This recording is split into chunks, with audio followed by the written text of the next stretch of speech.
ಇವಾಗ ಪ್ರಾಫಿಟ್ ಬಂದಾಗ I have earned more than 50-60 lakhs in a day. ಅಂದ್ರೆ loss ಬಂದಾಗ ಒಂದು 8 to 10 lakhs ಒಂದೇ ದಿನಕ್ಕೆ ನಾನು ವ್ಯಾನಿಷ್ ಮಾಡಿದ್ದೆ. ಯಾವುದೇ ಒಂದು ವ್ಯಾಪಾರ ಆಗಲಿ, ಯಾವುದೇ ಒಂದು ಮ್ಯೂಚುವಲ್ ಫಂಡ್ಸ್ ಆಗಲಿ, ಯಾವುದೇ ಒಂದು FD ಆಗಲಿ, ಎಲ್ಲ ಯಾವುದೇ ಒಂದು ರಿಯಲ್ ಎಸ್ಟೇಟ್ ಆಗಲಿ, ಎಲ್ಲ ಒಂದು ಪ್ಯಾರಾಮೀಟರ್ಸ್ ನಾನು ಬ್ರೇಕ್ ಮಾಡ್ತಾ ಇದ್ದೀನಿ.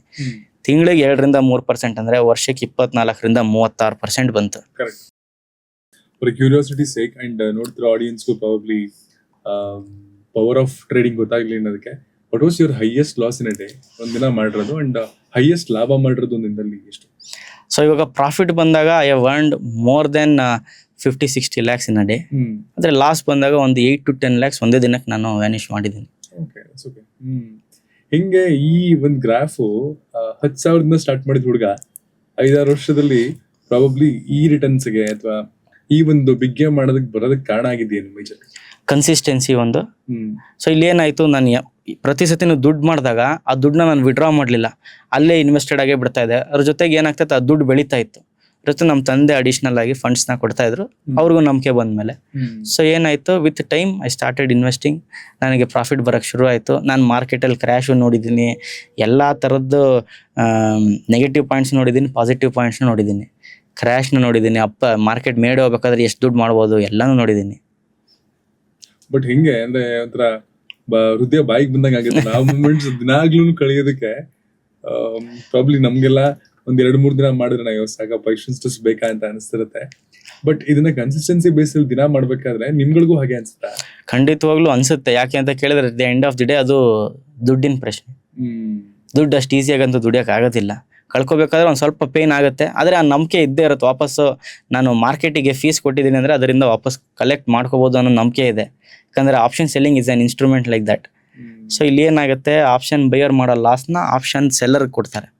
ದುಡ್ಡು ಇಲ್ಲೇ ಇರುತ್ತೆ, ಕಣ್ಣು ಮುಂದೆ ಇರುತ್ತೆ, ಅವ್ರ ಕಣ್ಣು ಮುಂದೆ ದುಡ್ಡನ್ನ ಎತ್ಕೋಬಹುದು. ಆದ್ರೆ ಆ ವಿದ್ಯೆ ಇರ್ಬೇಕಷ್ಟೇ. ಸೊ ಈಗ ಅಕಸ್ಮಾತ್ ಲಾಸ್ ಮಾಡ್ಕೊಂಡಿದ್ರೆ ದುಡ್ಡು ಅಲ್ಲೇ ಇದೆ, ನನ್ನ ಜೋಬಲ್ಲಿ ಅಷ್ಟೇ, ಬೇರೆಯವ್ರ ಜೇಬಿಗೆ ಇವತ್ತು ಕೊಟ್ಟಿದ್ದೀನಿ ಅಷ್ಟೇ, ಖರ್ಚು ಮಾಡಿದ್ದೀನಿ ಅದನ್ನ ವಾಪಸ್ ದುಡಿಯೋ ಶಕ್ತಿ ನನ್ನ ಹತ್ರ ಇದೆ ಅನ್ನೋ ಒಂದು ನಂಬಿಕೆ ಇದೆ. ಅದಕ್ಕೆ ಕನ್ಸಿಸ್ಟೆನ್ಸಿ ಬೇಸಿಸ್ ಈಗ ಒಂದು 60 ಲಕ್ಷವರೆಗೂ ಒಂದಿನದಲ್ಲಿ ಸಂಪಾದನೆ ಮಾಡಿದ್ರ, 7-8 ಲಕ್ಷವರೆಗೂ ಕಳೆದು ಇದ್ದೀರಾ. ಕನ್ಸಿಸ್ಟೆನ್ಸಿ ಬೇಸಿಸ್ ಇವತ್ತಿನ ದಿನ ನಿಮ್ಮ ಪೋರ್ಟ್ಫೋಲಿಯೋ ಅಕಾರ್ಡಿಂಗ್ ಅಲ್ಲಿ ನಾನು ಇಷ್ಟು ಕನ್ಸಿಸ್ಟೆಂಟ್ಲಿ ಪರ್ ಡೇ ಅಥವಾ ಪರ್ ಮಂತ್ ನಾನು ಇಷ್ಟು ಮಾಡ್ಬೋದು ಅನ್ನೋದಿದ್ರೆ what is the vague number? So ನನ್ನ ಒಂದು ಪೋರ್ಟ್ಫೋಲಿಯೋ ಚೆಕ್ ಮಾಡ್ತಾ ಇದೆ. ಸೊ ನನ್ನ ಒಂದು ಪೋರ್ಟ್ಫೋಲಿಯೋ ನೀವು ಚೆಕ್ ಮಾಡಿದ್ರೆ ನನ್ನ ರೂಲ್ಸ್ ವೆರಿ ಸಿಂಪಲ್. ತಿಂಗಳಿಗೆ 2-3% ಮಾಡಿದ್ರೆ ಅದಕ್ಕಿಂತ ನನಗೇನು ಅವಶ್ಯಕತೆ ಇಲ್ಲ ಅಂತ. ಯಾವುದೇ ಒಂದು ವ್ಯಾಪಾರ ಆಗಲಿ, ಯಾವುದೇ ಒಂದು ಮ್ಯೂಚುವಲ್ ಫಂಡ್ಸ್ ಆಗಲಿ, ಯಾವುದೇ ಒಂದು FD ಆಗಲಿ, ಎಲ್ಲ ಯಾವುದೇ ಒಂದು ರಿಯಲ್ ಎಸ್ಟೇಟ್ ಆಗಲಿ, ಎಲ್ಲ ಒಂದು ಪ್ಯಾರಾಮೀಟರ್ಸ್ ನಾನು ಬ್ರೇಕ್ ಮಾಡ್ತಾ ಇದ್ದೀನಿ. ತಿಂಗಳಿಗೆ 2-3% ಅಂದ್ರೆ ವರ್ಷಕ್ಕೆ 24-36% ಬಂತು. ಯಾವ ಒಂದು ಇನ್ಸ್ಟ್ರೂಮೆಂಟು ಇಷ್ಟು ಒಳ್ಳೆ ರಿಟರ್ನ್ ಕೊಡೋದಕ್ಕೆ ಸಾಧ್ಯ ಇಲ್ಲ. My only aim is 2-3%.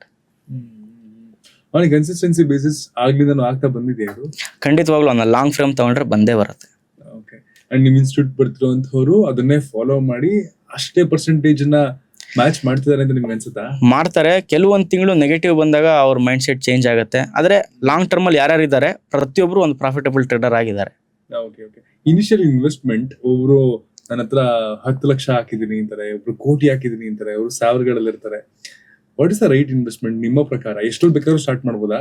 ಅಥವಾ ಒಬ್ಬ ಒಂದ್ ಸಕ್ಸಸ್ಫುಲ್ ಒಂದ್ ಚೆನ್ನಾಗಿರೋ ಲೈಫ್ ಅನ್ನು ಲೀಡ್ ಮಾಡ್ಬೇಕು ಅಂದ್ರೆ ಇಷ್ಟ ಅಮೌಂಟ್ ಅನ್ನ ನೀವು ಇನ್ವೆಸ್ಟ್ಮೆಂಟ್ ಅಂತ ಮಾಡ್ಕೊಂಡು ಅದರಿಂದ ಮಾಡ್ಕೊಳೋದು ಒಳ್ಳೇದು. ನೀವು ಕೆಲಸ ಬಿಟ್ಟು ಅನ್ನೋದಾದ್ರೆ ಎಷ್ಟು? ಪ್ರತಿಯೊಬ್ಬರಿಗೂ ಅಷ್ಟೇ ಕಲಿಕೆಗೆ ಒಂದು 10,000 ರೂಪಾಯಿ ಇನ್ವೆಸ್ಟ್ ಮಾಡಿದ್ರೆ 10,000 ರೂಪಾಯಿ ಒಳಗಡೆ ಇಟ್ ಇಸ್ ದಿ ಬೆಸ್ಟ್. ಯಾಕಂದ್ರೆ ಅವ್ರಿಗೆ ಅದರಲ್ಲಿ ಇಮೋಷನ್ಸ್ ಕಮ್ಮಿ ಇರುತ್ತೆ. 10,000 ರೂಪಾಯಿ ನಾನು ಹೆಂಗ್ ದುಡ್ಡು ಬರುತ್ತೆ, ಹೆಂಗ್ ಕಳ್ಕೊತೀನಿ ಅನ್ನೋದು ಕಲಿತಾರೆ. ಅದಾದ್ಮೇಲೆ ಇನ್ವೆಸ್ಟ್ಮೆಂಟಿಗೆ ಬಂದಾಗ ಅವರ ಜೀವನವನ್ನು ಅವ್ರು ಸೆಕ್ಯೂರ್ ಮಾಡ್ಕೊಳೋದಕ್ಕೆ ಪ್ರತಿಯೊಬ್ಬರ ಶಕ್ತಿ ಒಂದೊಂಥರ ಇರುತ್ತೆ. ಸೊ ಅದ್ರ ಮೇಲೆ ಅವ್ರು ಡಿವೈಡ್ ಮಾಡ್ಕೋಬಹುದು. ಮೈಟ್ ಬಿ ಒಂದು 3-5 lakhs ಇದ್ರೆ ಒಂದು ಒಳ್ಳೆ ರಿಟರ್ನ್ ಅವ್ರು ಎಕ್ಸ್ಪೆಕ್ಟ್ ಮಾಡಬಹುದು. ಇದುವರೆಗೂ ನೀವು ಎಷ್ಟು ಜನ ಪ್ರೊಫೆಷನಲ್ ಟ್ರೇಡರ್ಸ್ ಗಳನ್ನ ನಿರ್ಮಾಣ ಮಾಡಿದ್ರ ಸೊಸೈಟಿಲಿ? ಬಿಕಾಸ್ ಎಷ್ಟು ಜನ ಫುಲ್ ಟೈಮ್ ಟ್ರೇಡರ್ಸ್ ಗಳು ನಿಮ್ಮಿಂದ ಎಜುಕೇಟ್ ಆಗಿ ಹೋಗಿದ್ದಾರೆ?